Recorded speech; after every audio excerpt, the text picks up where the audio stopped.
Okay. So today's lecture is going to be on chapter 16, the frontal lobes.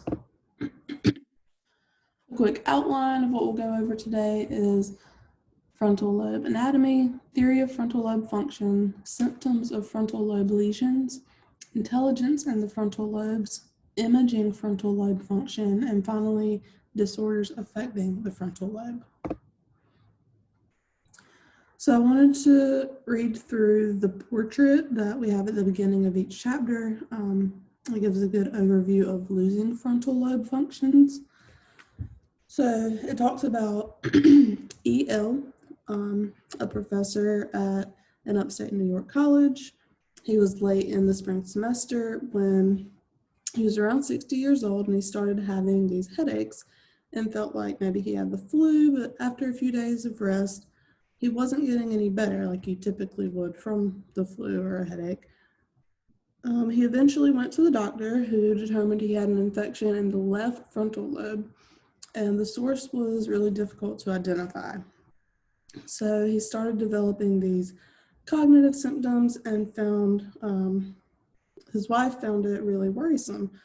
He seemed disorganized, as I think I mentioned this before. He was known for his organizational skills, if I didn't say that at the beginning. So now that's quite the opposite. He's being very disorganized. He's showing little emotion.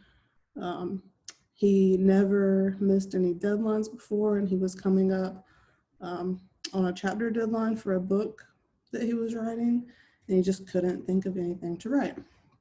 He went to a neuropsychological assessment, and the most striking thing it says about E.L. was that his flat affect and virtual absence of any facial expression. So these are symptoms typical of left frontal lobe patients. And the lack of affect was not associated with the lack of effort on the test, because his intelligence and general memory scores ranked in the superior range.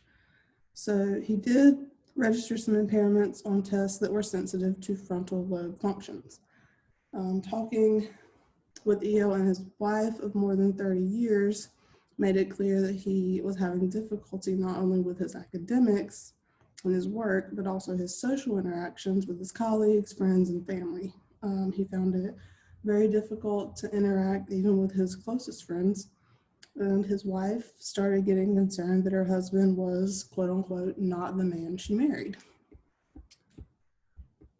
So let's see.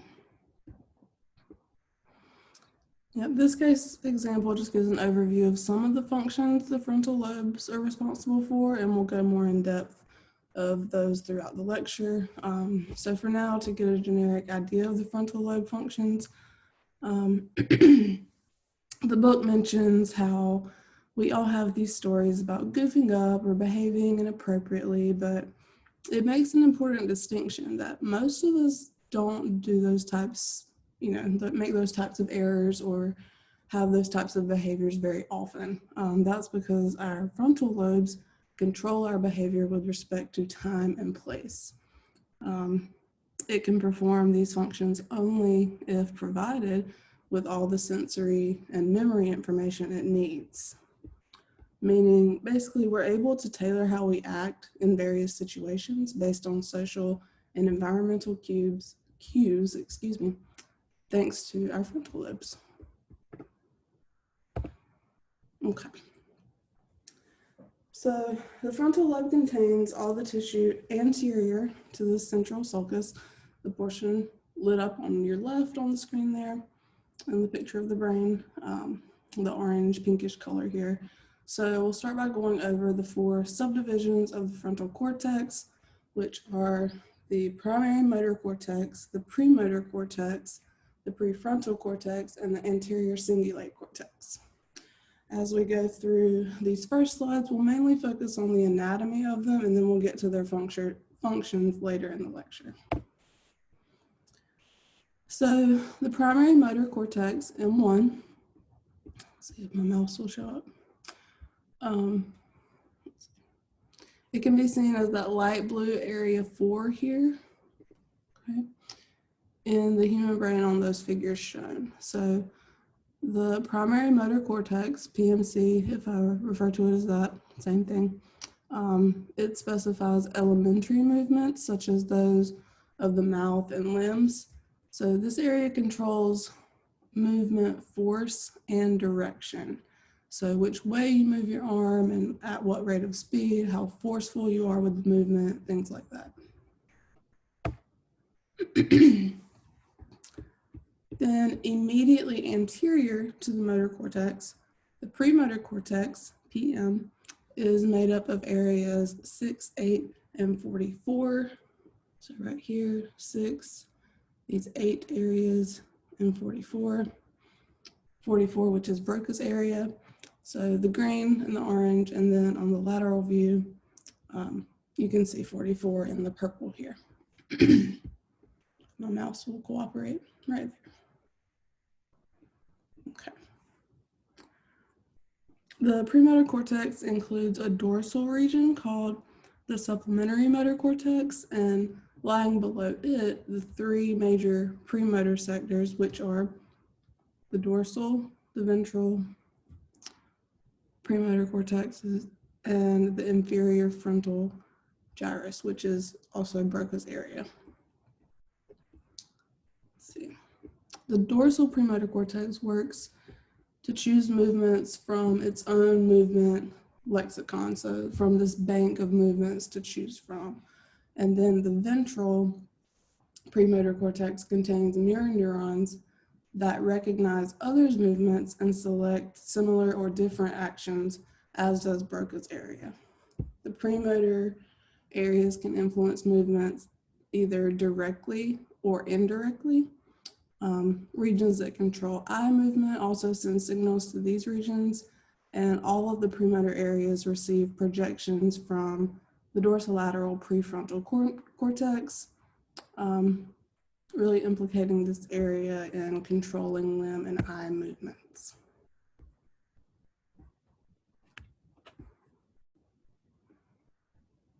Okay. The prefrontal cortex. Sorry, there we go.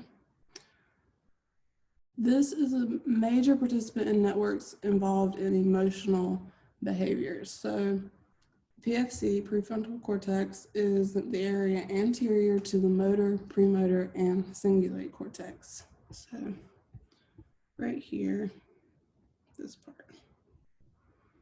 Okay. It plays an important role in regulating how our prefrontal neurons are reacting to stimuli, and this includes any stressful stimuli, which is likely why it contributes to our emotional states. Abnormalities in this projection play roles in developing schizophrenia as well as drug addiction. Okay. There are 3 regions of the prefrontal cortex. The dorsolateral prefrontal cortex, which is areas 99 and 46. I think you can see that on, they're not labeled here, but page, let's see, 430 of the book, if I'm not mistaken. I have a note there. The next one is the orbitofrontal cortex, which is areas 47 and lateral portions of 11, 12, and 13. And then the ventromedial prefrontal cortex, which is Brodmann's area 10, 14, and 25, and then some medial parts also of 11, 12, and 13, and an anterior part of 32.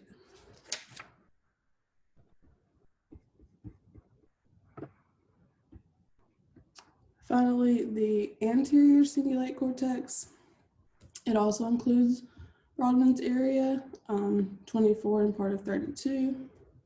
As you can see here, it's a little blurry, but 24, this light red here, and then part of 32, the blue directly to the left and a little bit down from it. This area is a more recent evolutionary development, and you can think of it as a specialized neocortex. It makes extensive bidirectional connections with motor, premotor, and prefrontal cortex. Okay. All right.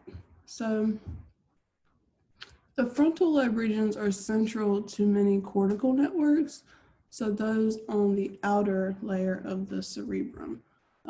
There's the brain's default network, which you can think of default as working when people are at rest. However, this is a misnomer because the default network is also active during directed tasks, such as thinking about the past, thinking about the future, and even when your mind is wandering. There's also the brain's salience network. It's most active when a behavioral change is needed, and it operates to modulate other networks' activities. If it's not functioning the way it's supposed to, the default network shows excessive activity, so kind of picking up the slack, so to speak, which can lead to lapses in attention. Okay, so what does all of that really mean? Because I had to really dig into it, this part of it, before fully understanding those first few slides. So thank you for sticking with me through that part. It's not the most natural to pick up on. So let's go through kind of a scenario to help it make sense. It's the dinner party scenario. Let's say at the spur of the moment, you invite your friends over for dinner. You realize I don't really have anything to serve them, so I guess I'll go shopping after I leave work, which I get off at 5 p.m. Before you leave, you prepare a list of items to buy. You're working under a time constraint because you need to get home before your guests arrive, and you need time to actually prepare the food you're going to serve to them. All of the items that you need are not all at the same store, so you have to plan an efficient travel route. You also can't get distracted by stores selling other things, like really cute pair of shoes you might see on the way, things you don't need to buy in this moment because time is of the essence. Or, if you see a friend in the store, you have to make sure that you're not spending too much time catching up or chatting with them because you have a task at hand. Let's see. So the task you've set yourself, while it may seem a little bit rushed, for most people, it's not super challenging. Like, you won't get overly stressed out trying to do this. People with a frontal lobe injury, however, really cannot manage it. The fundamental requirements of the task that challenge frontal lobe patients are the planning, the selecting from all the different options, ignoring those outside or extraneous stimuli, and just really keeping to the task at hand, keeping track of which stores they have gone to already or the ones they still need to go to, the items that they've purchased and the ones that they still need to go buy from somewhere. So the behavioral requirements of this task can be described as the temporal or time organization of behavior, and this sort of sequential organization is one of the general functions of the frontal lobe. So that's a big one to keep in mind. So the frontal lobe contains control systems that implement these behavioral strategies in response to both internal and external cues.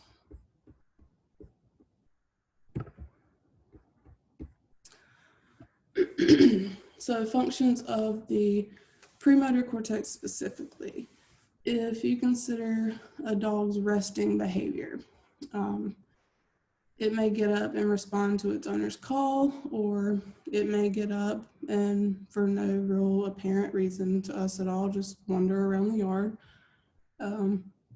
If the dog is responding to its owner's call in response to a specific environmental cue or external cue, if the dog gets up and just wanders about on its own, that is in response to an internal event. So basically it just wanted to. The premotor cortex functions primarily select behaviors in response to external cues, so the owner calling the dog. The supplementary motor region makes a greater internal contribution when no external cues are available.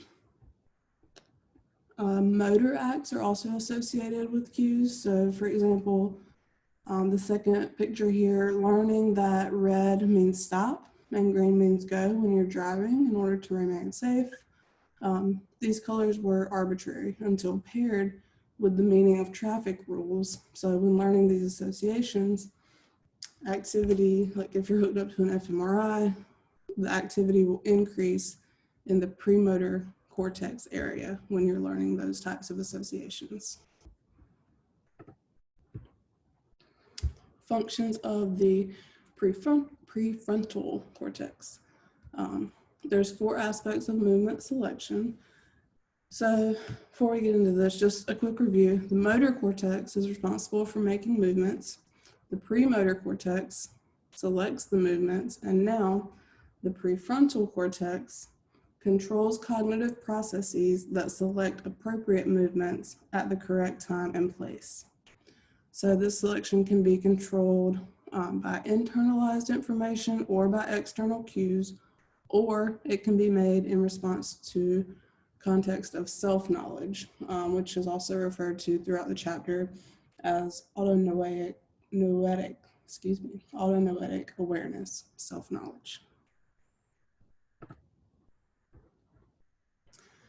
Internal cues speaks to, developing rules, quote unquote, that can be used to guide your thoughts and actions. They're independent of existing sensory memory, which is called either temporal memory, working memory, or short-term memory. The book tends to use temporal memory, referring to neural records of events and their order. External cues. So we all experience some instances of failed temporal organization or being controlled by external rather than internal cues, such as when you go, you start to go do something, you get distracted, and then you can't remember what you were initially going to do in the first place. It reminds me of, walking into a different room of the house and pausing and not being able to remember, why did I even come in here in the first place? So this is more of the external cues example. If your temporal memory is defective, people are dependent on environmental cues to determine their behavior. Behavior is controlled directly by external cues. So with the dinner party example, people with frontal lobe damage would enter the shoe store as they responded to environmental cues, hindering them from completing their task at hand of collecting the items they need before going home in a timely manner to make dinner for their friends. Okay, so context cues is the next category. I think most people would probably agree that your behavior around, say, your grandparents is somewhat different than your behavior around your high school friends or even your work colleagues. Each role that we have in life is governed by these certain rules that we're expected to follow. So our behavior varies by environment as well, such as being at the library versus being at the football game. You're going to probably act very differently in those 2 situations. Behavior that is appropriate in one place or in one moment may prove very inappropriate in a different context. So I just thought these were good visuals to help remember that the funny little girl at the library, of course, telling everyone, this is a quiet zone, libraries were supposed to be quiet. And then at a football game, nobody cares if you're quiet, cheer as much as you want, and it's not going to be thought of as unacceptable.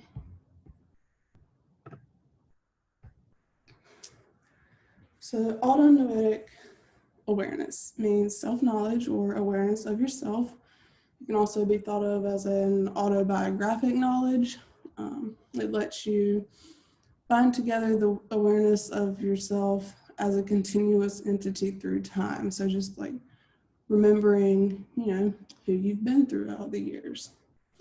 Impairment in this results in a deficit of behavioral self-regulation, So if you take, for example, a salesman who suffered orbitofrontal injury from a TBI, had difficulty maintaining a relationship with his wife of 10 years. He couldn't relate to her. He didn't know why he married her.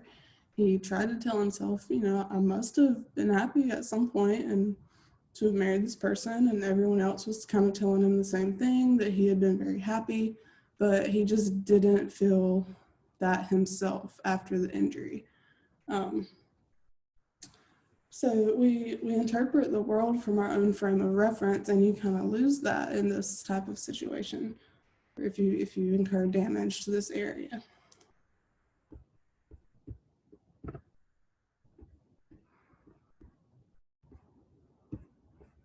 Let's see. Okay. So, asymmetry of frontal lobe function.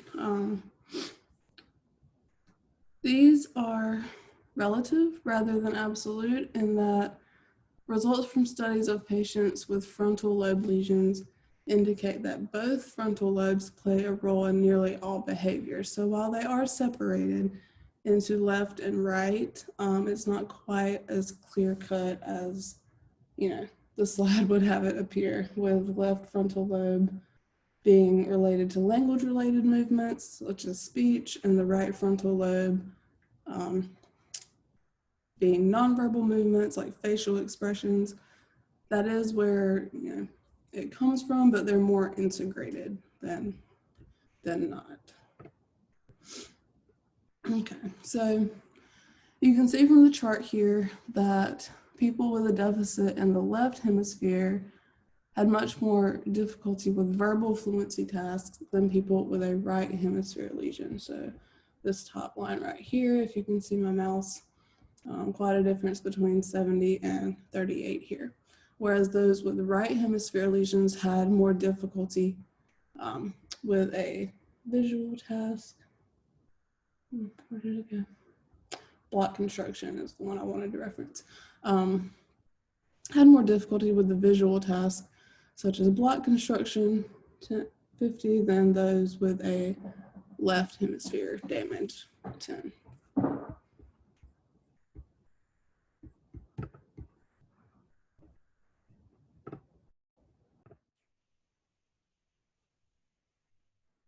Okay, so hopefully this is still a smooth transition. I did pause recording the lecture for a few minutes to step away.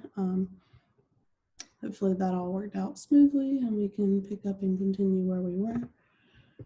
Okay, so heterogeneity of frontal lobe function. When you're considering the symptoms of frontal lobe injury, we need to remember that 1, any individual is unlikely to show all symptoms, and 2, the severity of symptoms will vary with lesion location. There is some evidence that discrete localization of functions exist in the orbitofrontal cortex, but this is really not the main finding. The takeaway here is to remember those two things.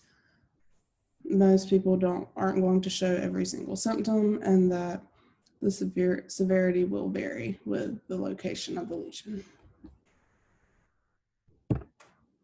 All right. We'll start going through the symptoms of frontal lobe lesions. The first category is going to be disturbances of motor function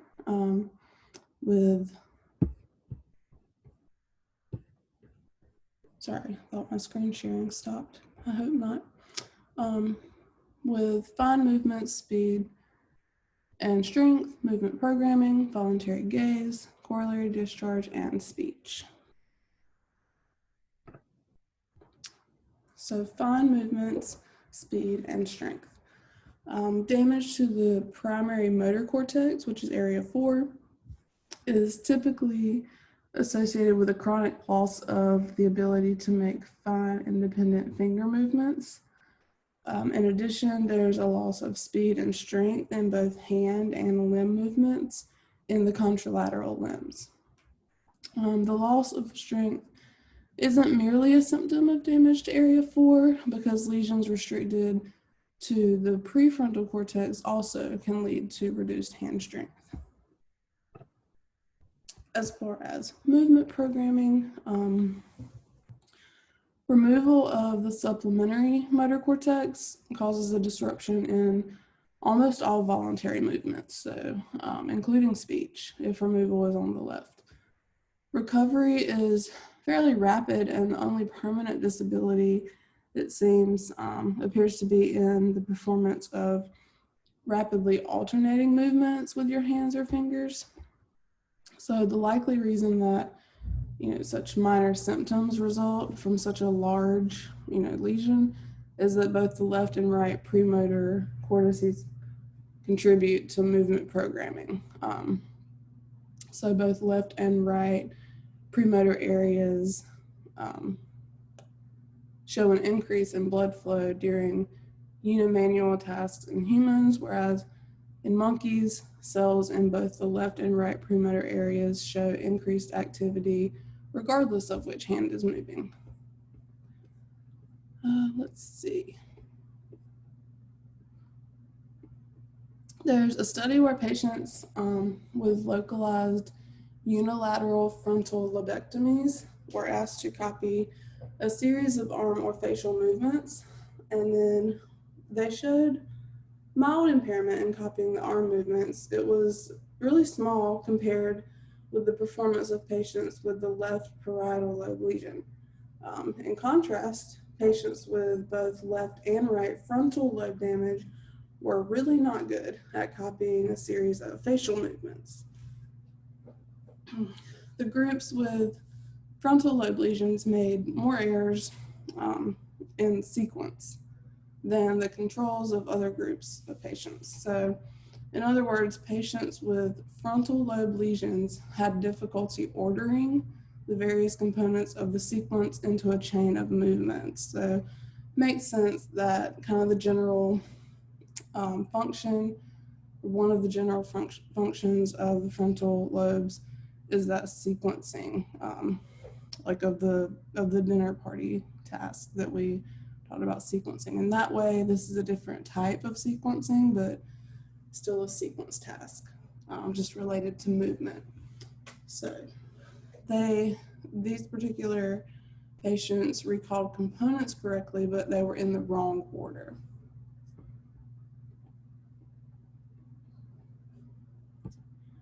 Okay. Also, the observation that frontal injury really disrupts copying facial, but not arm movements, implies that the frontal lobe may play a special role in controlling the face. It can even include the tongue. So if you think back to the case example in the very beginning of the lecture, EL, it makes sense that he exhibited little spontaneous facial expression. He had flat affect. Okay, voluntary gaze. So a number of studies have shown that frontal lobe lesions produce alterations in voluntary eye gaze. So in one study, patients were presented with a screen that had 48 patterns that could be distinguished either by shape, color, or both. The picture here on the slide represents that. They were given a warning signal, at which point a duplicate of one of the 48 patterns appeared in the box at the center of the array. So here you'll see,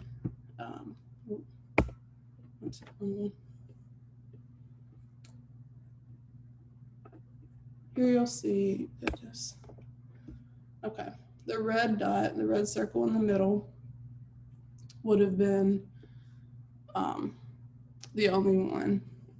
And then the task is to identify the matching pattern by pointing to it. So they should be able to point to the red circle on the left-hand side of the picture over here. Patients with frontal lobe lesions were impaired at finding the duplicate.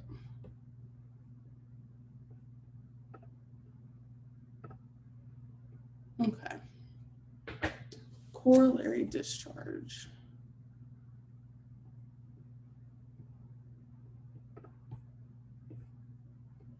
So I feel like I'm not sharing my screen. Okay, we'll just go on. Corollary discharge. So if you push on your eye, your surroundings seem to move. And I don't think I'd ever consciously done this before or thought about why I was doing it if I have rubbed my eye like this. But after reading it or while reading it, I was trying it out, and sure enough, it works, of course. So if you push on the side of your eye, your surroundings seem to move, but if you move your eyes, just shift your gaze from left to right, everything seems to remain still. That's because moving your eyes generates this neural signal that movement will happen and the world stays still. That signal is called corollary discharge, or sometimes reafference. So when you're running, for example, you're out on a jog, the external world, it remains stable even though, your sense organs are in motion, but because the corollary discharge signals that the movements are taking place. So a frontal lobe lesion can disrupt movement production, and it can also interfere with the message to the rest of the brain that movement is taking place. Okay. Speech is the next one. It's the last one in this category. Speech entails movement selection. So words are responses generated in the context of both internal and external stimuli. If the frontal lobe has a mechanism for selecting responses, then it must select words too. The frontal lobe contains two speech zones, Broca's area, or area 44, and the supplementary speech area. Broca's area is critical to retrieving a word based on an object, word, letter, or meaning. So Broca's area selects words based on cues. In contrast, the supplementary speech area is required to retrieve words without external cues.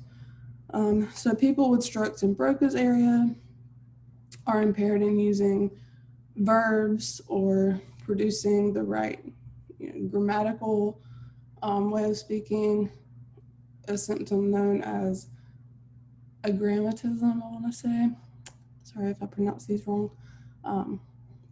Regardless, people with strokes that include the supplementary speech area are often mute. So the ability to speak returns after a few weeks in those with unilateral lesions, but not in those with bilateral lesions.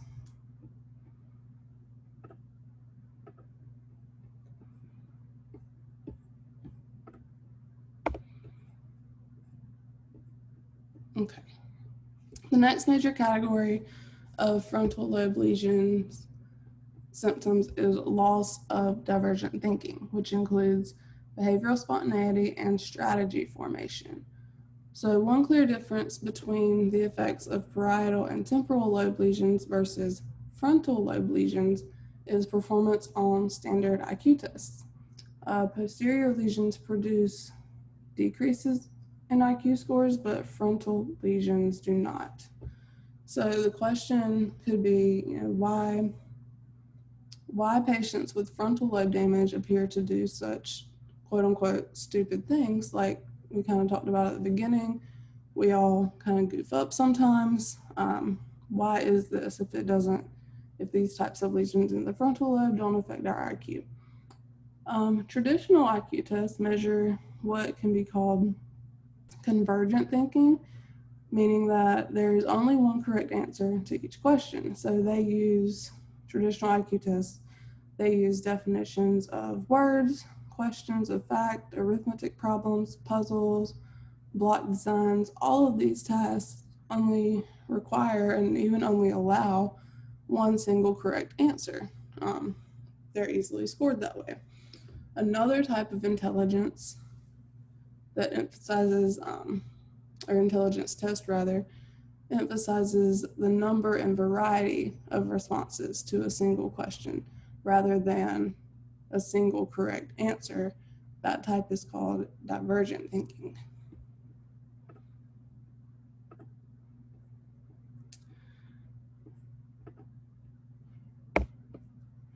So patients with frontal lobe lesions exhibit a loss of spontaneous speech. They're asked to first write or say as many words starting with a given letter as they can think of in 5 minutes, and then say as many 4-letter words starting with a given letter in 4 minutes. This is the Thurston word fluency test or Chicago word fluency test. So patients with frontal lobe lesions have a low word output on these tests.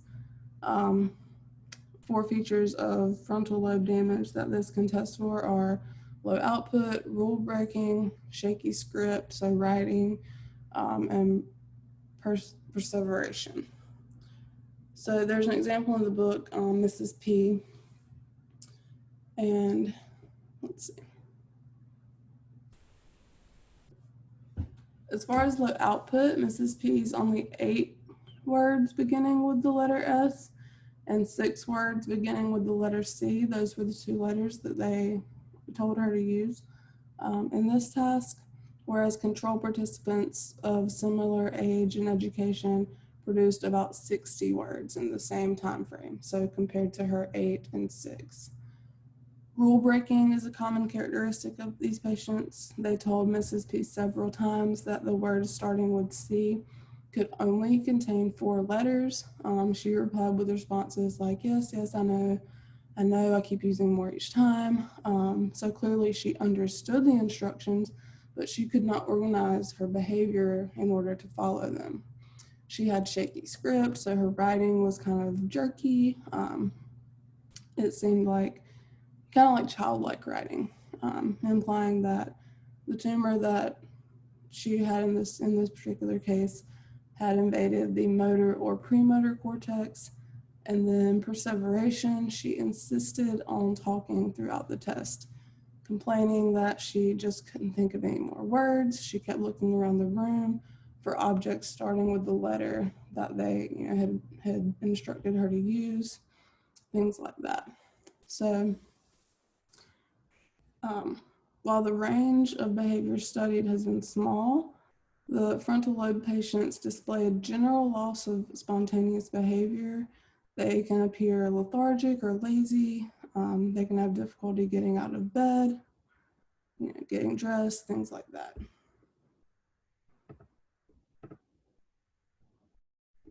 Okay. Strategy formation. So those with frontal lobe damage are impaired at developing these novel cognitive plans or ways to solve problems on their own. A task example, kind of similar to the dinner party example from before, is that patients were given a list of 6 errands. For example, buy a loaf of brown bread, and an instruction to be at a particular place 15 minutes after starting.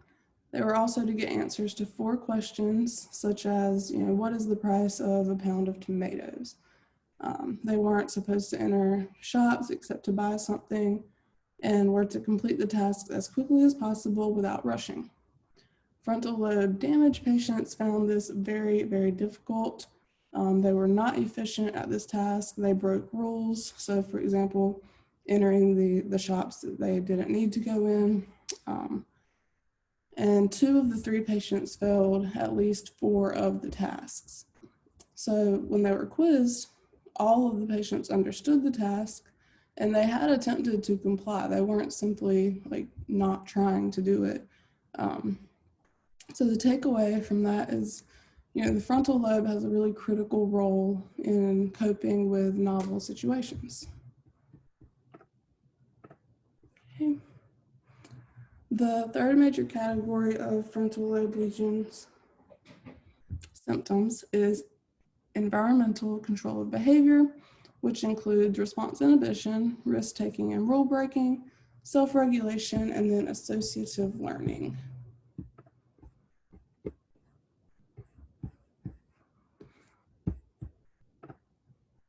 Okay. Patients with frontal lobe lesions, they consistently perseverate on responses in a variety of test situations, mainly those with changing demands. So the best example can be seen in the Wisconsin card sorting test. This is a standard clinical test of frontal lobe injury where a subject is presented with 4 stimulus cards bearing designs that differ in color, form, and number of elements. The task at hand is to sort these cards into piles in front of one another of the stimulus cards. So the only help given to the subject during this task is to be told whether the choice is correct or incorrect. The test works on the following principle. So the correct solution is first color, and then when the subject has figured that out, without warning, the correct solution then becomes form. So the subject must now inhibit classifying the cards based on color and shift over to classifying them based on form. When they've succeeded at selecting by form, the correct solution again changes unexpectedly, this time to the number of elements. So like, sorting them by 3 dots, 3 squares, 3 stars, 3 diamonds, things like that. Let's see. They continue, responding to the color for as many as like 100 cards until testing is terminated. Throughout the time, they can comment that they know that color is no longer correct. They still have to continue to sort on the basis of color. One person stated, form is probably the correct solution now, so this sorting to color will be wrong, and this will be wrong and wrong again. So they're talking through it, but you remember they aren't given any feedback except for correct or incorrect.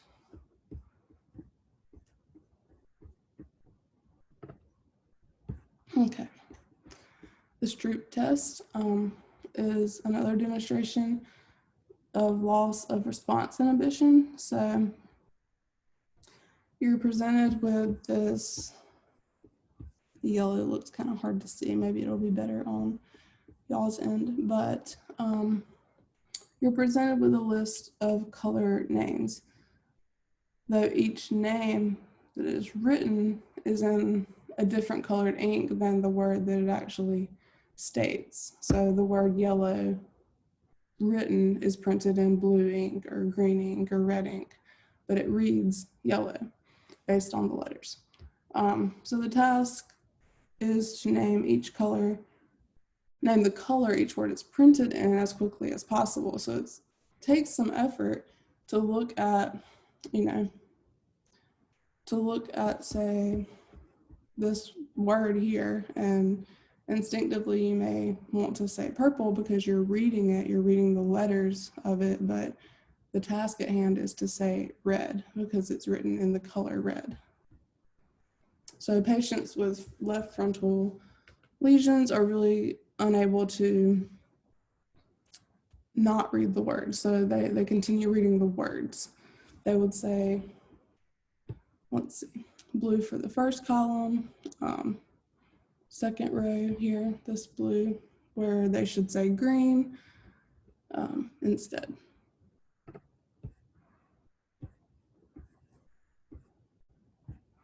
Okay, risk-taking and rule breaking.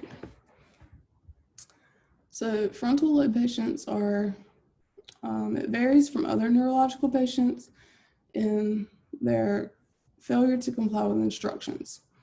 On tests of learning where a buzzer indicated that the patient had made an error and they were supposed to stop and start over again at the beginning, the subjects with frontal lobe lesions disregarded the signal completely and continued on the incorrect path and continued to make more errors.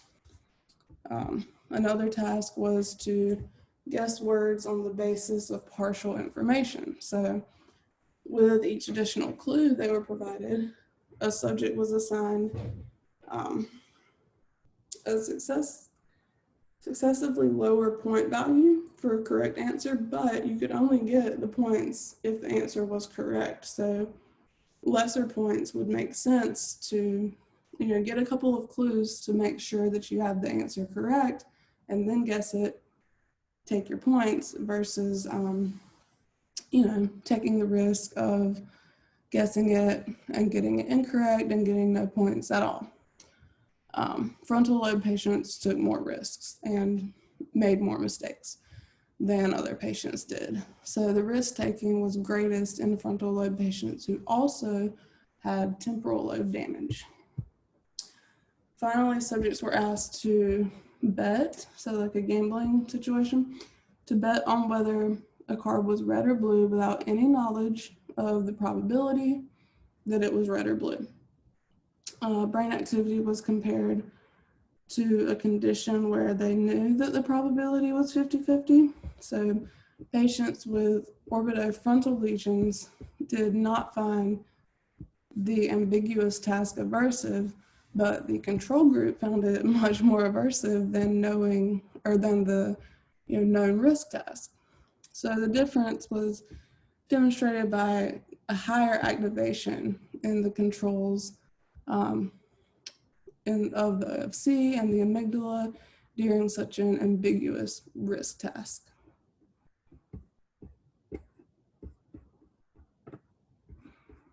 Okay.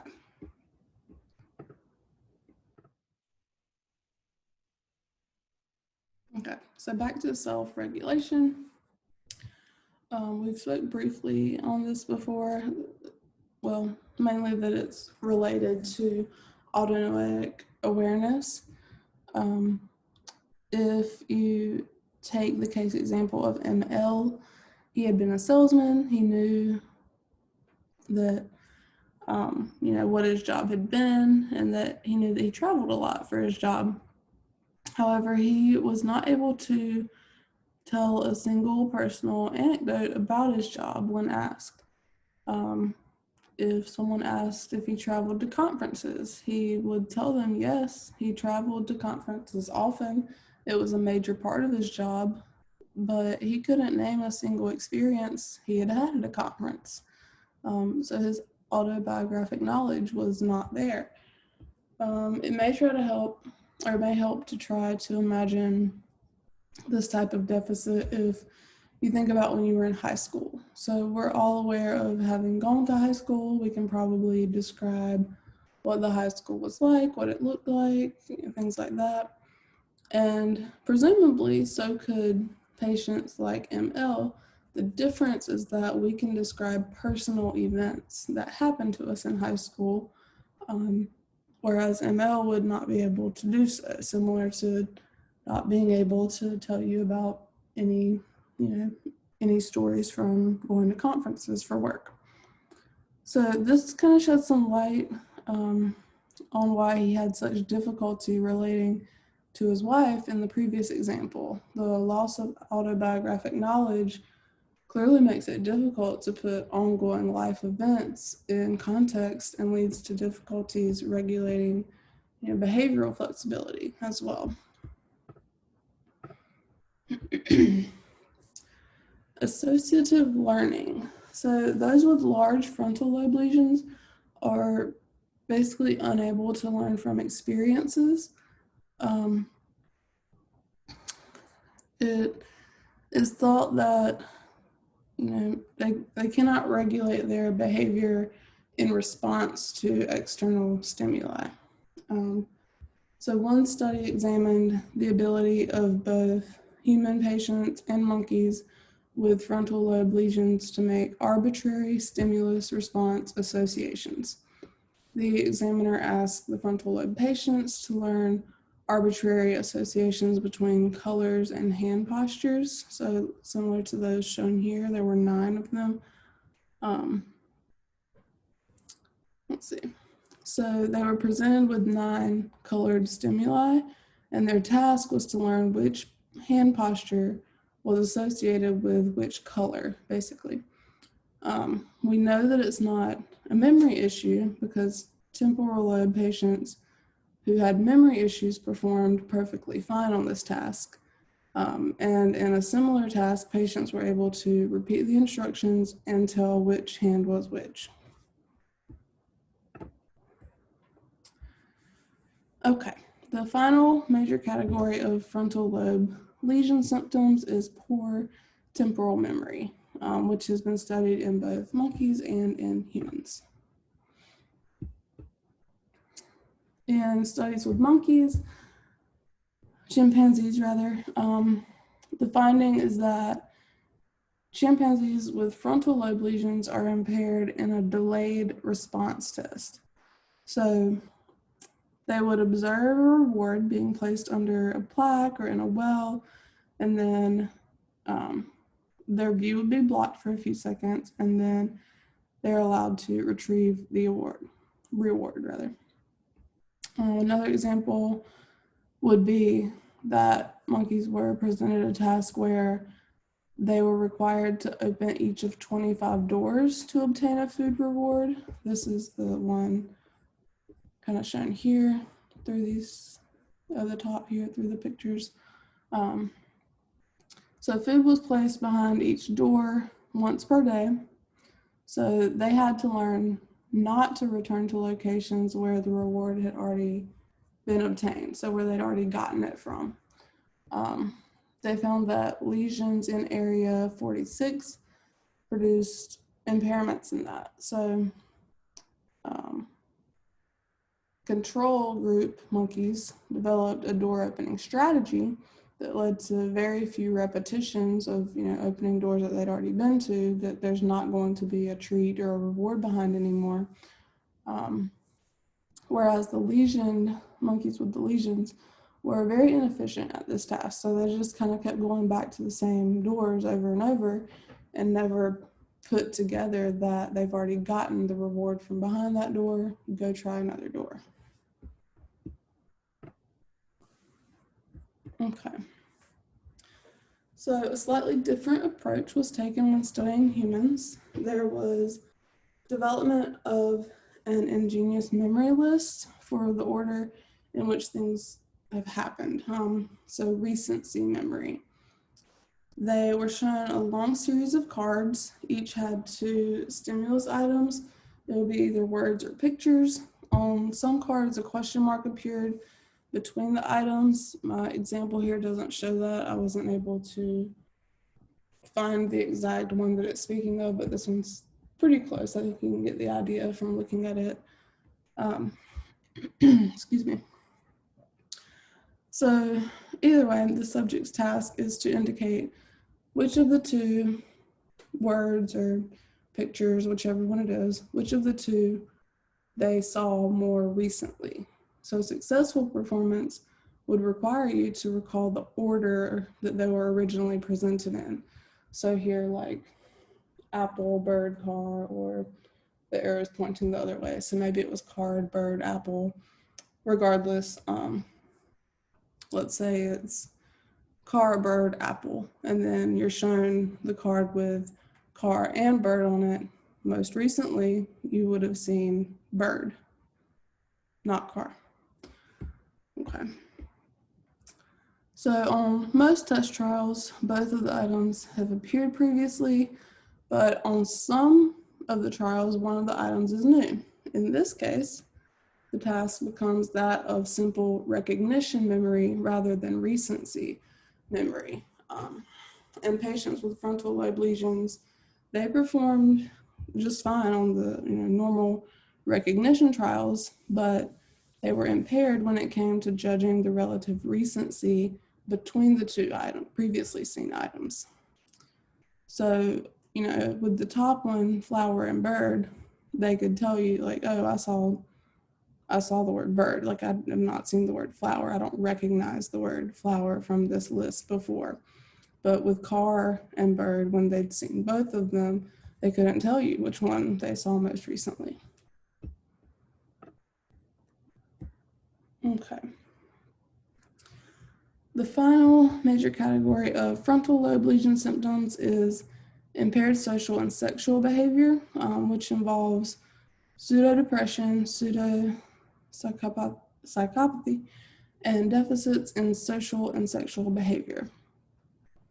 Social and sexual behaviors require flexible responses that are really dependent on contextual cues, and frontal lobe lesions interfere with both of these. So an obvious effect would be, frontal lobe damage in humans is a marked change in social behavior as well as personality.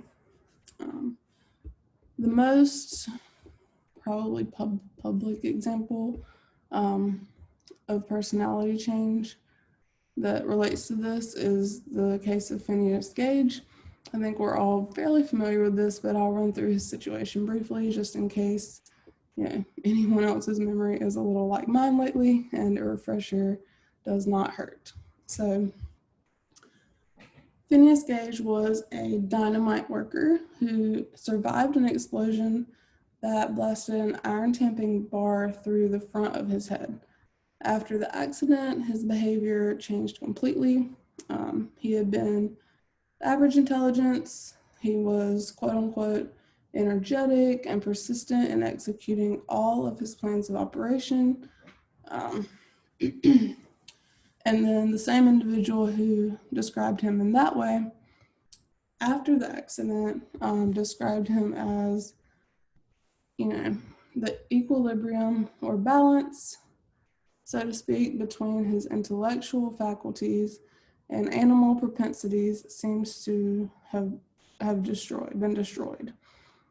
He said that he was fitful, irreverent, indulging at times in the grossest profanities, manifesting but little deference to his fellows, impatient of restraint or advice when it came, when it conflicted with his own desires.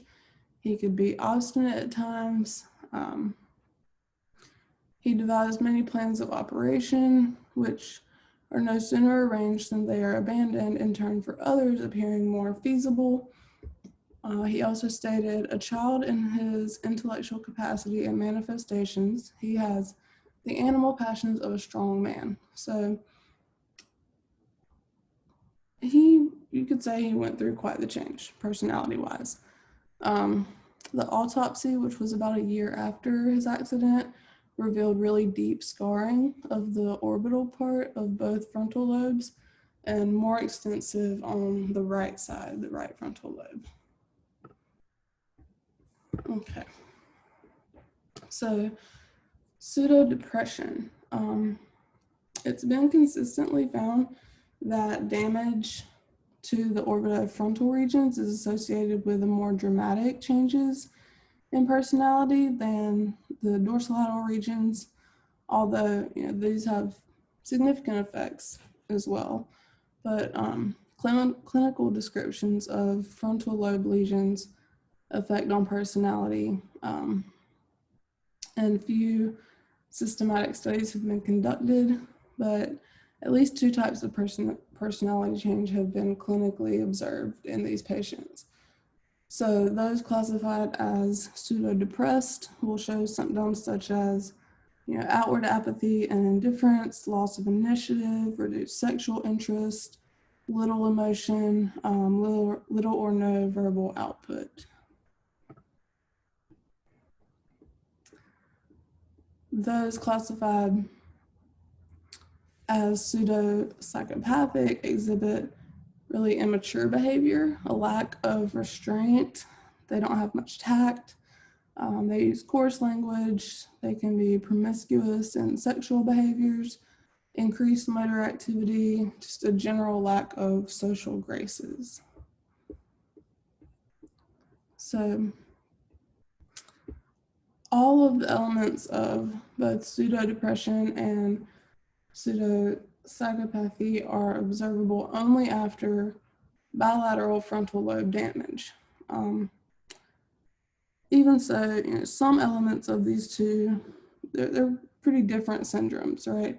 So some elements can be observed in most, if not all, people with unilateral frontal lobe lesions, but pseudodepression appears most likely to follow lesions to the left frontal lobe, whereas pseudo-psychopathic behavior seems to follow lesions of the right frontal lobe.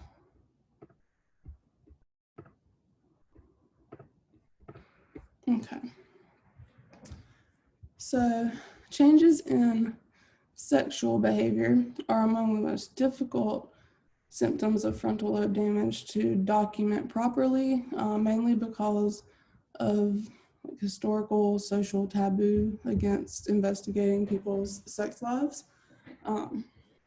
However, orbitofrontal lesions can introduce abnormal sexual behavior, such as public masturbation or something like that, because of reducing the inhibitions. But the frequency of sexual behavior is not affected. On the other hand, dorsolateral lesions appear to reduce interest in sexual behavior altogether, although these patients are still capable of the necessary motor acts and they can perform sexually if kind of led through the activities step by step. Also, social interactions. They're complex, right? It takes a lot going on to interact appropriately in social situations. It includes a lot of context-dependent behavior. This can be seen with monkeys as well. So a monkey's behavior will typically change in relation to the nearest social group. However, they might lose that ability after frontal lobe lesions. Similarly, humans with orbitofrontal lesions might have difficulty understanding certain facial expressions, which would hinder their ability to behave in appropriate social manners. Okay. So clinical neuropsychological assessment of frontal lobe damage. If you consider the number and variety of symptoms that we've talked about so far that are associated with frontal lobe damage, surprisingly few standardized neuropsychological tests are useful for assessing these functions. Some symptoms of the frontal lobe injury, such as loss of behavioral regulation, they're not easily assessed by these types of tests. There are 2 test batteries that have been designed to measure these functions, the Exit 25 and the Frontal Assessment Battery, but this list here on the slide shows a number of clinical tests that you can use to assess for frontal lobe damage. It would be pretty rare for someone to perform normally on all of these tests if they'd suffered damage to either frontal lobe. Okay. So intelligence in the frontal lobes. Until fairly recently, it was thought that intelligence does not reside in the frontal lobes because large frontal injuries, including frontal lobotomies, have pretty little effect on intelligence as measured by standard intelligence tests. But for more than a century, psychologists have searched for other measures of intelligence. So it's now that perhaps intelligence in the frontal lobes can be related to measurements other than IQ scores. So brain imaging studies link tests of fluid intelligence to a characteristic pattern of activity, both in the dorsolateral and medial prefrontal cortex and in the posterior parietal cortex. So it's been argued that as our ancestors' brains enlarged, greater metabolic demands were placed a premium on identifying productive foraging that might differ in food quality, volume, if there was danger in getting to the food. And so according to that, foraging strategies that supported reduced risk-taking and hominid survival also selected for the superior problem-solving capacities that then evolved in humans and thus increased our intelligence.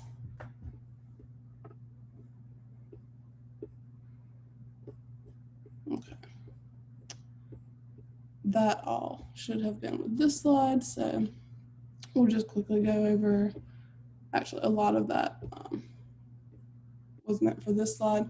We'll go over fluid intelligence, which is the ability to see abstract relationships and draw logical inferences, versus crystallized intelligence, which is retaining and using knowledge acquired through prior learning and experience. And then this is kind of just the chain that I went over. The reduced risk-taking leads to survival, which leads to problem solving, which leads to increased intelligence. Okay. So a review of frontal lobe activation patterns associated with a broad range of different cognitive demands, so including perception, response selection, executive functions, memory, so working memory, long-term memory, and problem solving. This all found that if you're given such a diverse set of these cognitive functions, it would make sense to think that different frontal lobe regions are active as the different cognitive tests that require different cognitive functions are performed. However, it's actually been found that for most of these cognitive demands, there's a similar recruitment of dorsolateral, ventromedial, and anterior cingulate regions. So while these, some regional specializations exist in the frontal lobes, an integrated network is really what's being utilized to solve this diverse set of cognitive problems. Basically, it's mainly those three regions working together to produce all of these behaviors listed here. Is these three, you'll see over and over, the same three, the dorsolateral, ventrolateral, orbitofrontal.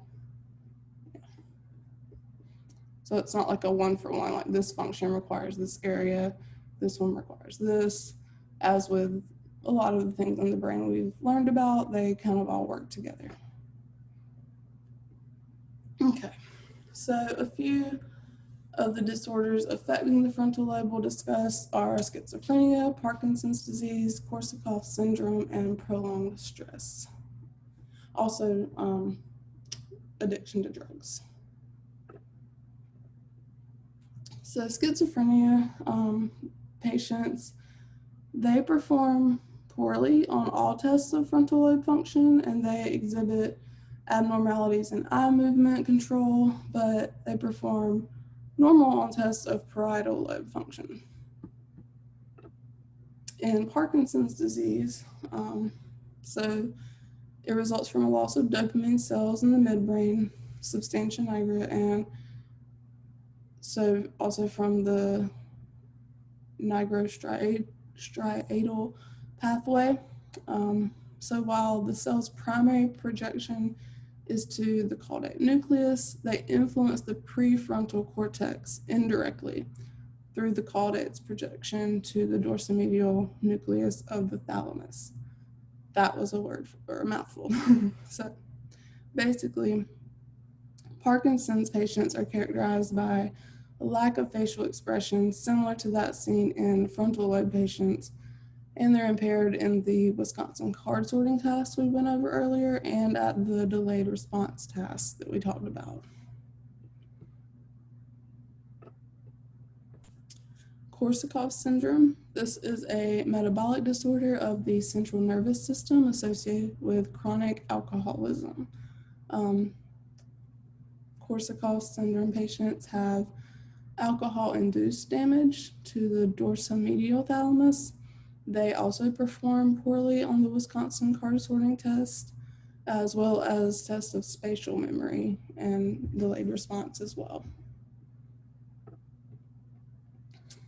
Addiction to drugs. So it's classified as an inability to control drug-seeking behavior despite aversive consequences. That is kind of just the definition of drug addiction listed. So people addicted to drugs typically show impulsive or compulsive behavior, or perseveration, which are all symptoms that we've discussed so far of frontal lobe dysfunction. Results of studies with people addicted to drugs in decision-making tasks like gambling tasks we talked about earlier. They show impairments similar to orbitofrontal patients. And also imaging studies show impairments in orbitofrontal blood flow during acute withdrawal and even after long periods of abstinence. Let's see. Addictive drugs change the structure of neurons in both the orbitofrontal and medial prefrontal regions in rats. So drug addiction is likely related to abnormalities in prefrontal structure and function that are associated with the maladaptive decision-making characteristic of addictive behavior. And then finally, prolonged stress. It's correlated with significant changes in the structure of neurons in the prefrontal cortex that affect temporal memory and goal-directed behaviors. So also through a study with lab animals, we can kind of speculate that age-related decline in cognitive abilities could partly reflect the chronic effects of stress throughout a lifetime. And that is all I have on the frontal lobes. We'll do a review in class on Thursday, likely a Kahoot to review, and then we can just go over if anyone had any questions about this, or also feel free to shoot me an email. I'll look back over this before it gets posted, but I did pause it a couple of times. I hope that it continued recording smoothly and that the screen continued sharing, but if there does end up being any issues, just give me a call or send me an email, and I will also send the PDF version of the slides that can maybe help follow along as well. All right, thanks, and see y'all Thursday.